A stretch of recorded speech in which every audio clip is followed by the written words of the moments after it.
Hello students, teachers, parents, history nerds. Hello everybody and welcome to Nutshelled History, where we lay out the facts, the good, the bad, and the ugly.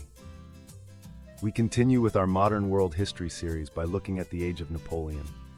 Don't forget that there's a link for a fill-in-the-blank worksheet in the description. I just ask that you like and subscribe. I apologize for any mispronunciations ahead of time. I do my best. The last phase of the French Revolution is known as the Age of Napoleon. Napoleon Bonaparte started his rise to power as a young officer.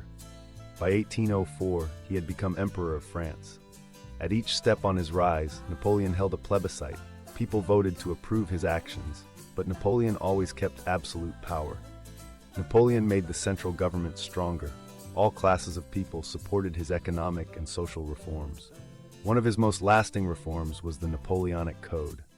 This new code of laws embodied Enlightenment principles of equality, religious tolerance, and the end of feudalism. From 1804 to 1812, Napoleon fought to create a vast French empire. Before each battle, he drafted a completely new plan. Because of this, opposing generals could never anticipate what he would do next.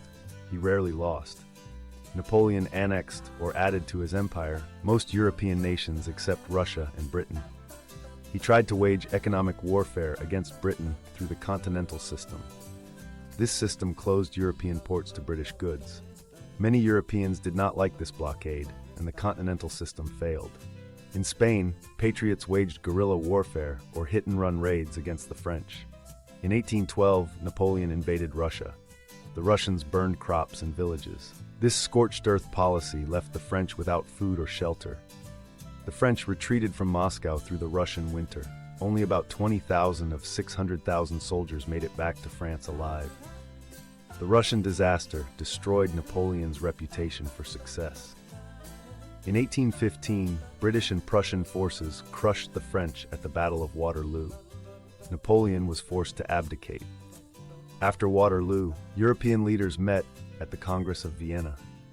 The Congress tried to create a lasting peace through the principle of legitimacy, or restoring monarchies that Napoleon had unseated.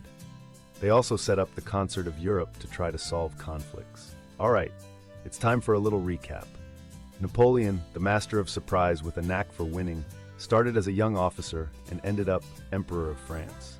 He held plebiscites to make sure everyone was on board with his absolute power, though I doubt many dared to say no. His reforms, like the Napoleonic Code, were all about equality and enlightenment. But when he tried to mess with Britain's trade, it was like trying to beat them at their own game of tea and crumpets. Things got really chilly for Napoleon when he decided to invade Russia.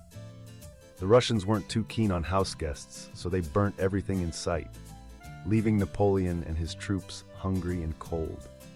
Only a fraction of his army made it back to France, probably wishing they had packed a few more coats. With his reputation in tatters, Napoleon faced his Waterloo, literally, at the hands of the British and Prussians.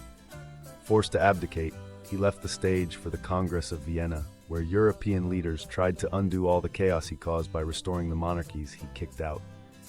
Ah, the sweet sound of diplomacy after the chaos of conquest. There you have it, folks. That is the Age of Napoleon nutshelled. Thanks for stopping by Nutshelled History.